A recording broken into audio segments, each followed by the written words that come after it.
বাংলাদেশের অসংখ্য মানুষ, অগণিত মানুষ এখনো সকালবেলা পান্তা ভাত খায়, পানি ভাত খায়। ঠিক আওয়ামী লীগের কাছে গণহত্যা চালানো ওই পানি ভাত, এর থেকে ব্যতিক্রম কিছু না। যে ব্যক্তিটা জাতিকে গণহত্যা করে, সেই ব্যক্তি আবার জাতির উদ্দেশ্যে ভাষণটা কি দেয়? আয়সা সেরে ওই কুত্তার লেজ যে, মানে 24 বছর চোখের ভিতরে বের করলে আবার সেই আগের মতো বেকা। ওই শামীম ওসমান হলে আগের মতো বেকা। তাই শামীম ওসমানরা ওরা ক্ষমা চাইবে, এটা ওদের চরিত্র। 52 বছর অতিবাহিত হয়েছে স্বাধীনতার পর।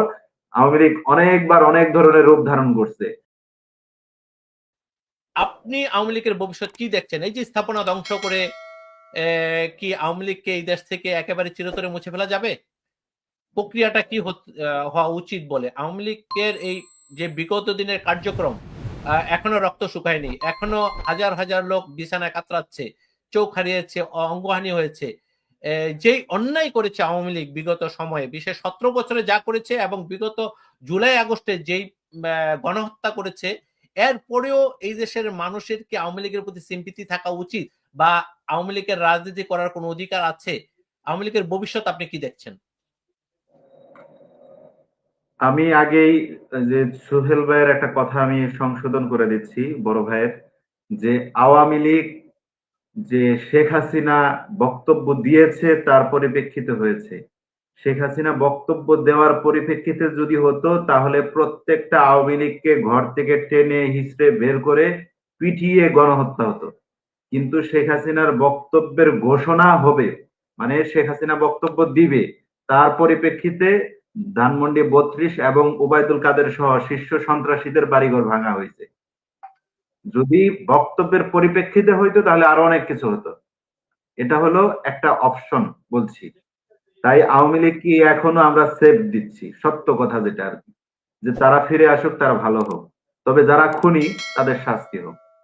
আমরা সাধারণ আওয়ামী লীগের একজন ওয়ার্ড পর্যায়ের একজন কর্মী, তাকে আমরা তো পিটাচ্ছি না, তাকে আমরা তো আইনের আওতায় নিয়ে আইবুল্লাহ, যাচ্ছি না। আমি আমি একটু সংযোজন করতে চাই আপনার সাথে। আওয়ামী লীগের সবাই অপরাধী না, আওয়ামী লীগের মধ্যে ভালো মানুষ আছে, আমরা মনে করি অসংখ্য ভালো। কিন্তু একটা আওয়ামী লীগের নেতার মুখ থেকে কি আপনি শুনেছেন যে জুলাইয়ের আন্দোলনে যে হত্যাকাণ্ড ঘটেছে এই ব্যাপারে তারা দুঃখিত বা তাদের মাঝে কোনো অনুশোচনা আছে, এরকম কোন একটা নেতা বা কর্মী কি এই কথাটা বলেছে কোথাও যে আমরা আসলেই যে কাজটা করেছি জুলাই আগস্ট এটা ঠিক হয়নি? অন্তত এই শব্দটা কি কেউ বলেছে? এটা বাংলাদেশের মানুষ আশা করে কিভাবে? যার বাবা ছিল স্বৈরাচার, যার বাবা, যার বাবারই কোনো অনুশোচনা ছিল না, তার সন্তানের কাছ থেকে, তার রুহানি সন্তানদের কাছ থেকে বাংলাদেশের মানুষ আশা করে কিভাবে যে তারা অনুশোচনা করবে? তাদের কাছে এটা কোনো বিষয় না, পানি ভাত। বাংলাদেশের অসংখ্য মানুষ, অগণিত মানুষ এখনো সকালবেলা পান্তা ভাত খায়, পানি ভাত খায়। ঠিক আওয়ামী লীগের কাছে গণহত্যা চালানো ওই পানি ভাত, এর থেকে ব্যতিক্রম কিছু না। তবে আওয়ামী লীগের ভবিষ্যৎ আমরা মনে করছিলাম আগামী 30 বছর পরে তারা হাঁটি হাঁটি পা পা করে আবার রাজনীতিতে যোগ দিবে। কিন্তু বাংলাদেশের জনগণ তাদেরকে বুঝিয়ে দিয়েছে 100 বছর পিছে চলে যাও, 100 বছর পরে আসতে হবে। 100 বছর আগে আর আওয়ামী লীগের নাম নিলেও পাছার চামড়া থাকবে না, এমন জায়গায় জনগণ মাঠ দিবে যেখান থেকে কাপড় উঁচা করে দেখাইতে পারবে না। আমরা আর সেই জায়গার কথা বলতে চাই না। এই হলো আওয়ামী লীগের বর্তমান পরিস্থিতি। তারা মনে করছিল দেশের জনগণকে উস্কানি দিবে, জাতির উদ্দেশ্যে ভাষণ দিবে। জাতির উদ্দেশ্যে ভাষণ কি দেয়? যে ব্যক্তিটা জাতিকে গণহত্যা করে, সেই ব্যক্তি আবার জাতির উদ্দেশ্যে ভাষণটা কি দেয়? তাদের তো ন্যূনতম লজ্জাবোধ থাকা উচিত ছিল, যে জাতি শব্দটা লিখতে হলেও যে জাতি কি জিনিস সেটা বোঝা দরকার। যে জাতিকে তারা গণহত্যা করলো, সেই জাতির আবার উদ্দেশ্যে সে ভাষণ দেয় কিভাবে?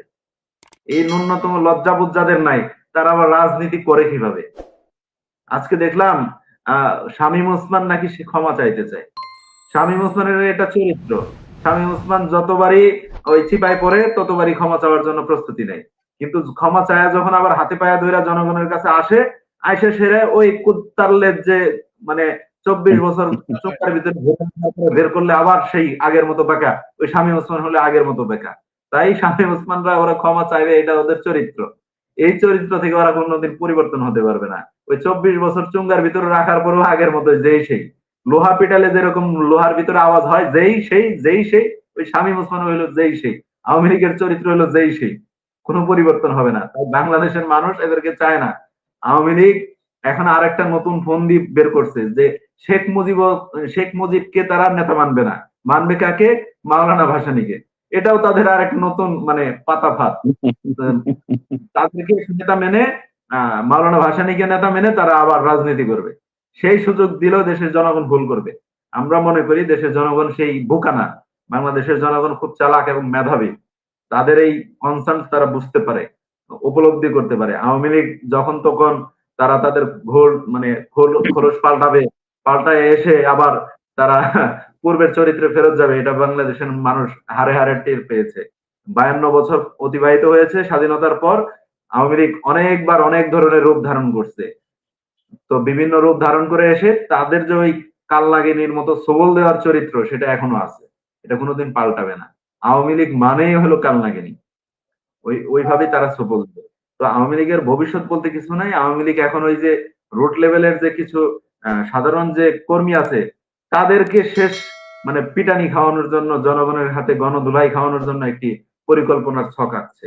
আর বিশ্বের দরবারে এখন তো আওয়ামী লীগের কোনো ধরনের কোনো স্পেস নাই। পৃথিবীর কোন রাষ্ট্র আওয়ামী লীগকে সেফ দেখতে চায় না, আওয়ামী লীগকে ক্ষমতায় দেখতে চায় না, আওয়ামী লীগকে রাজনীতিতেও দেখতে চায় না।